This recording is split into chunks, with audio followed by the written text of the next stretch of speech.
నువ్వు లేకపోతే ఈ లోకం ఏమీ ఆగిపోదు. పిచ్చి భ్రమల్లో బతకొద్దు.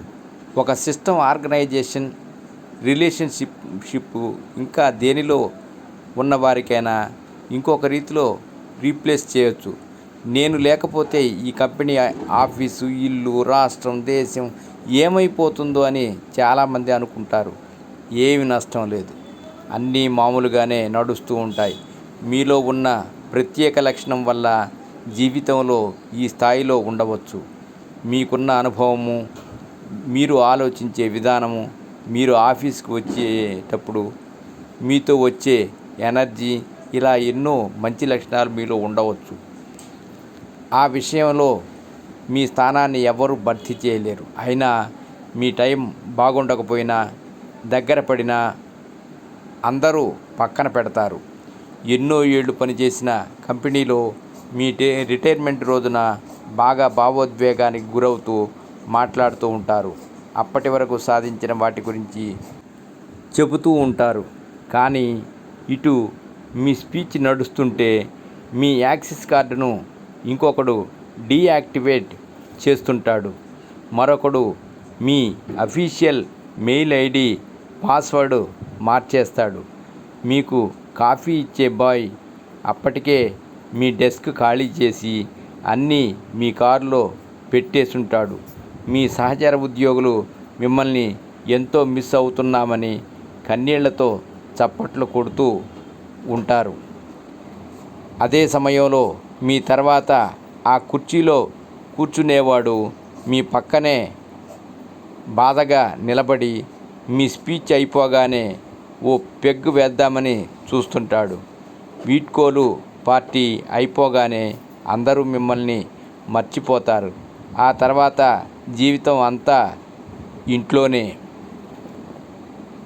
ఆఫీస్ నుంచి ఎవరైనా వచ్చి మీ సలహాలు, సూచనలు తీసుకుంటారని ఎదురు చూడొద్దు. ఎవ్వరూ రారు. ఏదైనా సలహా కావాలంటే చాట్ జీపీటీని అడుగుతాడు. ప్రపంచం ఎంతో వేగంతో పరుగెడుతుంది. కళ్ళు మూసి తెరిస్తే అన్నీ మారిపోతాయి. మనం అందరూ మర్చిపోకూడని విషయం ఏంటో తెలుసా? స్టీవ్ జాబ్స్ను అతని సొంత కంపెనీలోనే 2 సార్లు మార్చారు. జీవితమంతా నిరూపించుకుంటూ బతకలేం. మంచి పొజిషన్, సక్సెస్లో ఉన్నప్పుడే అందరికీ గుర్తుంటాం. తర్వాత అందరూ మర్చిపోతారు. నేనే లేకపోతే అని ప్రతి అత్తగారు అనుకుంటుంది. కానీ కొత్త కోడలు వస్తుంది. ఆమె కంటే ఇల్లు బాగా చూసుకుంటుంది. ఒకరి స్థానాన్ని మరొకరితో భర్తీ చేయటం అనేది అవమానించటం కాదు. మీరు చేయాల్సిన పనులు అక్కడ పూర్తయ్యాయని అర్థం. మిగిలిన జీవితం హాయిగా బతకండి.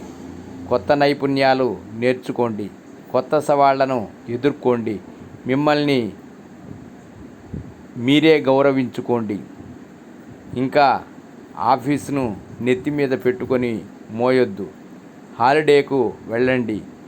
మీ పెంపుడు జంతువుతో సరదాగా ఆడుకోండి. పవర్, మనీ, సక్సెస్ జీవితాంతం ఉండవు. అవి ఉన్నప్పుడు లేనప్పుడు బతకడం నేర్చుకోవాలి. నేనే లేకపోతే అనే ఆలోచన వస్తే ఒక్కటే గుర్తుపెట్టుకోండి. మీరే లేకపోతే ఈ ప్రపంచం ఇంకా ప్రశాంతంగా ఉంటుంది. ఏదీ ఆగదు. పాత నీరు పోతూనే ఉంటుంది. కొత్త నీరు భర్తీ చేస్తూనే ఉంటుంది. Just a life, it heavens. సర్వే జనా సుఖినో భవంతు. ఓం నమః శివాయ.